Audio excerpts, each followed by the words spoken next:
ఎవరు అప్పు అడిగినా నువ్వు మధ్యలో ఉండి గ్యారంటీలు ఇవ్వకు.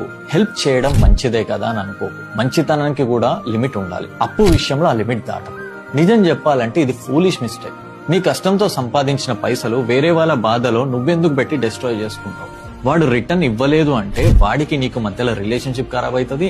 నీ మనీ నీ రిలేషన్షిప్ రెండు పోతాయి. ఒకేసారి డబుల్ లాస్. మంచి చేయాలని ఉంటే నీ దగ్గర ఉంటే డైరెక్ట్ గా పైసలు ఇవ్వు, లేకపోతే నీకు తచ్చినంత హెల్ప్ నువ్వు చేయి. నీ దగ్గర లేకపోతే లేవు అని డైరెక్ట్ గా మొక్క మీద చెప్పేసి, వాడు ఏదో అనుకుంటాడని చెప్పేసి ఏదో హెల్ప్ చేద్దామని చెప్పేసి లేనిపోని ప్రాబ్లమ్స్ ని నీ నెత్తి మీదకి తెచ్చుకోకు. అలా అని చెప్పేసి బ్యాంక్స్ లలో లేకపోతే చిట్టీల దగ్గర నువ్వు మధ్యలో ఉండి గ్యారంటీలు ఇచ్చి నువ్వు ఇంటికి ప్రాబ్లమ్స్ కొని తెచ్చుకోకు. మనలో చాలా మంది అనుకుంటారు, నా ఫ్రెండే కదా, నా ఫ్యామిలీయే కదా, ఎక్కడ పోతారులే, చేస్తాం, వాళ్ళకి హెల్ప్ చేద్దాం, మంచిదే కదా అనుకుంటారు. కానీ నువ్వు వాళ్ళకి హెల్ప్ చేయాలని చూస్తున్నప్పుడు వాళ్ళు నీ గురించి ఆలోచించడం లేదు. సో లేనిపోని తలకాయ నొప్పులు పెట్టుకోకు. జర్ర దిమాగ్ పెట్టి ఆలోచించు. నీకే